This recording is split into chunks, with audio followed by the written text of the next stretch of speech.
இறைவா சிவசங்கரா. ஓம் சிவம்.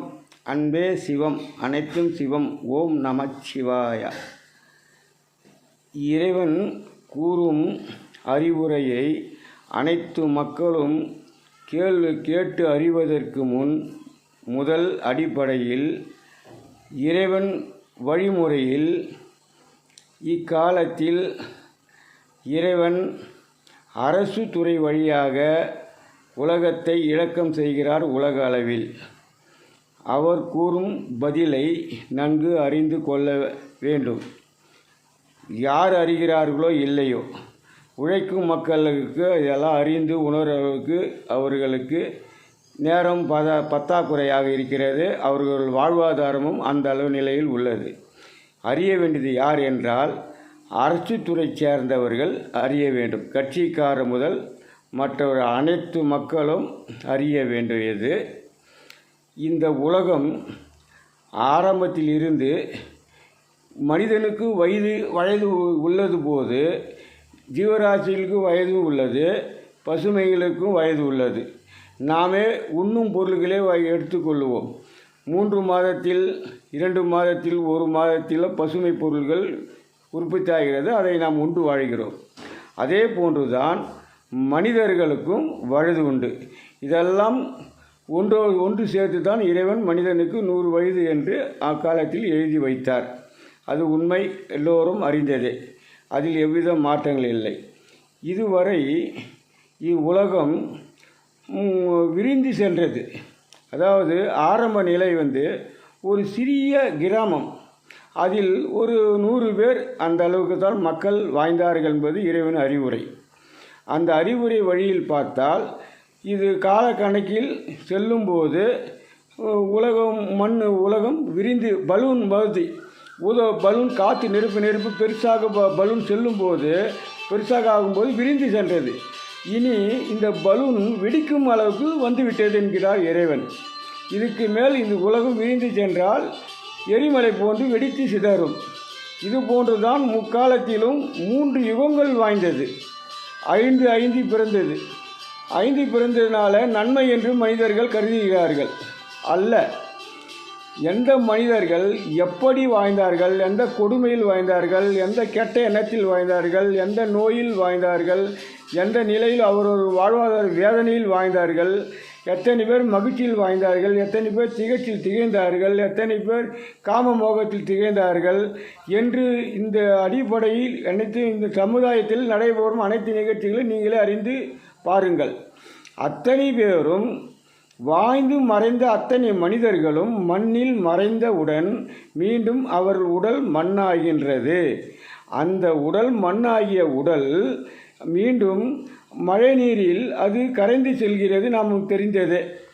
அது கரைந்து செல்லும்போது அருகாமையில் இருக்கும் கிணற்று நீரிலும் ஆழ்துளை கிணறிலும் நதிகளிலும் ஏரிகளிலும் குளங்களிலும் கடலில் சென்று சேர்ந்தாலும் உப்பு ஆகிறது. நாம் உண்ணும் பொருள்கள் பசுமைகளுக்கு உரமாகவும் செல்கிறது. இதை நாம் உண்டு வாழும்போது கொடுமையாக வாய்ந்த ஒரு உடலும் எத்தனை நிலையில் வாய்ந்தாரோ அந்த மனிதன் உடலும் நம் உடலில் தான் மீண்டும் அது சேரும் என்கிறார் இறைவர். காரணம் நன்று அறிந்து உணர்ந்துருங்கள். அது எங்கு செல்ல முடியும்? ஆகினால் இனி இந்த பூமி நிலையில் விரிந்து செல்வதற்கு இடைவெளி இல்லாத காரணத்தால் இடைவெளி குறைந்து வருவதை நாம் அறிந்து வருகிறோம். பசுமை மரங்கள், காடுகள் இப்போ உணவுப் பொருள் உற்பத்தி ஆகுமெல்லாம் பிளாட் ஆகி கொண்டு வருகிறது. மனிதன் இதை அறியாமல் செல்கிறார்கள். அதே போன்று எத்தனை ஏக்கராக்கள் எத்தனை நிலையில் அழிந்து கொண்டு போகிறதோ, மக்கள் குடியேறுகிறார்களோ அத்தனை ஏக்கரா அளவுக்கு பசுமை காடுகளும் சாலை மரங்களும் அழிந்து காற்று வசதி இல்லாமல் உடல் உறுப்புகளுக்கு தேவையான காற்று வசதி குறைவாக இருப்பதனால் உடல் உறுப்புக்கு நோய் அதிகரித்து வருகிறது. இதனால் நோய் அதிகரித்து வருவதனால் மக்கள் உற்பத்தி அதிகமாகி மக்களுக்கு தேவையான பொருள், அந்த நோய்க்கு ஏற்ற மருந்து எல்லாம் உற்பத்தி ஆகுவதற்கு இடைவெளி இன்னும் அதிகமாக தேவைப்படுகிறது. அந்த இடைவெளிக்கு பிறகு அதுக்கு பின்னால் உற்பத்தி ஆகுவதற்கு மின்சாரம் முதல் பொருளாதாரம் முதல் மக்கள் தொகை முதல் எத்தனை உள்ளே பின் தொடர்ந்து இருக்கிறது கணக்கிட்டு பாருங்கள். இன்று உலக அளவில் 120 கோடி மக்களுக்கு மேல் வாழ்கிறார்கள். ஆனால் இறைவன் கூறும் ஒரு பதில் என்னவென்றால், இது கோடிக்கணக்கில் இவ்வுலகம் இழக்கமாகின்றது. அது சுருக்கமாக சொன்னால் ஒரு 100% இந்த உலக நிலை.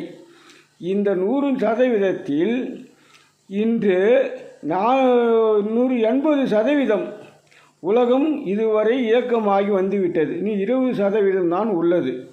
அந்த 20% இனி வெடித்து சிதறி மீண்டும் புதுமையான உலகம் பிறப்பக்கூடாது என்பது அடியார்களுடைய சிந்தனையில் எட்டிய அறிவுரையை இறைவன்தான் உரைத்தார். அதை நாங்கள் நன்கு ஆராய்ந்து வருகிறோம். ஆகினால் பிறந்த மனிதன் கொடுமையாக வாழ்ந்தால் மீண்டும் இந்த உலகம் புதிதாக பிறந்தாலும் இதோடு கொடுமையாக மனிதன் பிறப்பான் என்பது நாங்கள் உணர்ந்தறிந்த உண்மை. நீங்களும் உணர்ந்தறிந்து பாருங்கள். அதுதான் நிலை. ஏன் காரணம், மனிதன் உடல் தான் மீண்டும் மீண்டும் இது நம்ம ஒரு மனிதன் இருந்தாலும் ஒரு மிருகம் இருந்தாலும் எது இருந்தாலும் எந்த உயிர்கள் இருந்தாலும் மண்ணாகின்றது. அந்த மண் மீண்டும் பல உயிர்களுக்கு உரமாகவும் நீராகவும் நிலமாகவும் வாழ்கிறது. இது நாங்கள் அறிந்தவர்கள். நம்ம அறியாமல் செல்கிறோம். அறிய வைக்கிறார் இறைவன். அந்த உண்மையை அறிந்து இனி சிந்தித்து செயல்பட வேண்டியது அரசு துறை. அரசு துறை என்ன சிந்திக்க வேண்டும் என்றால், இதுவரை நீங்கள் எப்படியோ வாழ்ந்தீர்கள், அதுக்கேற்ற வழி இறைவன் செய்துவிட்டார், அதில் குற்றமில்லை. ஆகினால் இனி வாழ்வதற்கு பூமியில் இடைவெளி மிக வேகமாக குறைந்து வருவதால் அவர் கூறும் பதில், இனி தேர்தல் என்பது கூடாது, இன்னார்க்கு இன்னார் எழுதி வைத்தான் தேவன் என்று. அந்த அடிப்படையில் பிறவி கணக்கில் யார் அந்த அரசு துறையில் வேலை செய்ய வேண்டும் என்றது இறைவனின் வகுப்பாகும். அந்த வழியில்தான் செல்வதற்குத்தான் இறைவன் வழி செய்து விட்டார். நீங்கள் அந்த முறையில்தான் இதுவரைக்கும் நீங்கள் வாழ்ந்து கொண்டு வருகிறீர்கள். இறைவன் வழி செய்து வந்து விட்டார். இனி அவர்கள் இறைவன் கூறும் பதில், இடைவெளி இல்லாத காரணத்தால் நீங்கள் தேர்தலை ரத்து செய்துவிட்டால் அதில் செலவாகும் பொருள்கள் முதல் அதில் எத்தனையோ வகையில் மனிதனுக்கு நன்மை பிறக்கிறது. நன்கு ஆராய்ந்து பாருங்கள். மின்சாரம் முதல், பொருளாதாரம் முதல், வாகனம் முதல், கருவிகள் முதல் எத்தனை வகை பின்தொடர்ந்து வருகிறது. அத்தனையும் குறைந்து வந்தால், அதுதான் சிவபுராணத்தில் கூறுகிறது, வேகம் கெடுத்தாண்ட வேந்தன் அடி வெல்க. அதன் பொருள் அதுதான். வேகத்தை குறைக்க சொல்கிறார். மனிதன் உங்களுடைய ஆசைகளோ உங்களுடைய இன்பங்களோ உங்களுடைய மகிழ்ச்சிகளோ இறைவன் குறைக்க விரும்பவில்லை. உங்களுடைய வேகத்தை சற்று குறைத்து வாருங்கள் அப்படின்னு என்கிறார் இறைவன். அந்த வேகத்தை குறைத்தால் உங்களுக்கு பல நன்மைகள் பிறக்கும், கண் முன்னே உங்களுக்கு தெரியும். இந்த வேகத்தில் சென்றால் வளரும் காலத்தில் வருவதை நீங்கள் தான் கவனிக்க வேண்டும், அனுபவிக்க வேண்டும். நன்கு பாருங்கள். இன்றைக்கு இருக்கும் 130 கோடி ஜனங்கள் இருக்கிறது உலகளவில். இதுக்கு தேவையான காற்று டாக்டர் வழியிலேயே அறிந்து பாருங்கள். எத்தனை காற்று தேவைகள், இதற்கு எத்தனை பசுமை மரங்கள் தேவை, இதுக்கு எங்கிருந்து எப்படி உற்பத்தி ஆகும். இப்போ கருவிகள் எல்லாம் செயல்படும் காலத்தில் ஒவ்வொரு கருவிகள் செயல்படுவதற்கு காற்று தேவை.